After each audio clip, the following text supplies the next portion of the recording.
السلام علیکم، زه ډاکټر عبدالولي اعتماد یم. ښه راغلاست.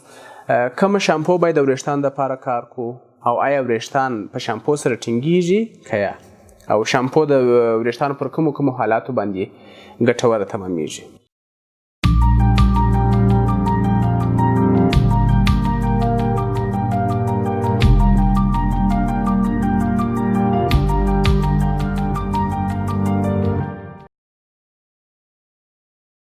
لومړی راځو دې ته شامپو یوازې پریولونکې ماده ده چې وریښتان پریولي او پاکوي یې، یعنی شامپو په ږمنځولو کې د سر په ږمنځولو کې کومک کوي، اما شامپو هیڅ وخت وریښتان نه ټینګوي او وریښتان نه تقویه کوي. نو تاسې په شامپو مخه توځئ او په تجارتي اعلاناتو باندې مخه توځئ.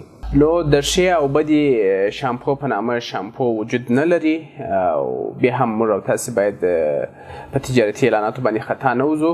شامپو کولی سي موږ او تاسې د سر غوړ کم کړي او کولی سي د سر خانګره مو کمه کړي او د پوستکي ډېر کمې ناروغۍ دي لکه سورایزس یا هم ځینې نورې ناروغۍ چې کولی سي په شامپو سره د هغه درملنه وکړو.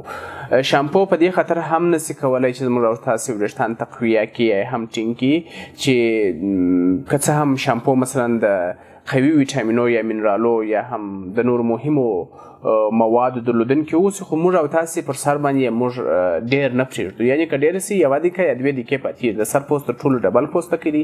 نو په دې خاطر باندې هغه ویټامینونه یا هم هغه مغذي مواد چې په شامپو کې وجود ولري هغه موږ او تاسې د وریښته فولیکول یا ریښې ته نه رسیږي. نو په دې خاطر باندې موږ او تاسې باید په شامپو باندې خطا نه وځو او د ښې او بدې شامپو په نامه باندې شامپو نسته. ډېره زیاته مننه. که چیرې تاسې ته دا مطلب ګټور تمام شوی، تاسې کولی شئ چې دا مطلب د نور دوستانو سره هم شریک کړئ.